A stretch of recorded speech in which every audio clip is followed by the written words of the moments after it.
it's interesting how shows like Teen Mom and 16 and Pregnant have become popular lately. People do wonder that a lot, whether it's glamorizing teen motherhood. And I don't get the sense that these shows are glamorizing it. If anything, I think they're moralizing. When I see what they're doing, it's almost like they're going out of their way to show how hard this is and what a bad idea it would be. And so I know that the National Campaign to Prevent Teen Pregnancy, they publicize these shows some. And so I think that they, in an interest to have a negative message about teen pregnancy, they tend to be something where they're not thinking that this is glamorizing it. They're thinking that, hey, these shows can show the reality of it, and then people aren't going to want to have babies. But to me, the interesting trend lately, besides the reality shows, is the Bristol Palin effect, I call it.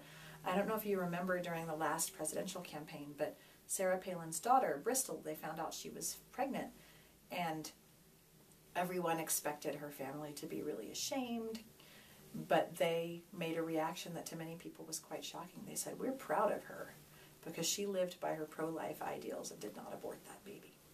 And I did not realize the extent to which that was simply reflective of something that was already in the culture of highly religious communities, especially lower income, highly religious communities. But I've done a subsequent set of interviews from people mostly from Colorado, college students coming from a variety of different towns, and I particularly looked at lower income and rural towns as an oversample, and they told me all about this dynamic over and over again whenever you have a highly religious pro-life community, that they had very recently, at like 2007, 2008, started linking that to pro-life rhetoric.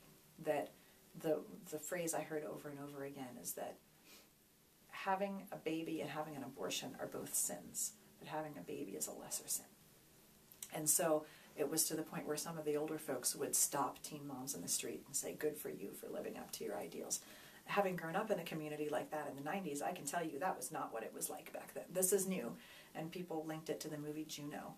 I had a couple of people linking it, where, I don't know if you've seen Juno, but she is a teen with a pregnancy, and she goes in for an abortion but ends up stopping, not doing the abortion, and she decides to give the baby up for adoption.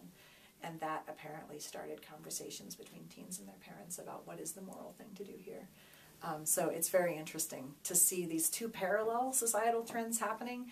These reality shows popped up right at the same time that this pro-life rhetoric happened. And I don't know exactly what they're going to mean in the long term, but they're very interesting and major societal trends.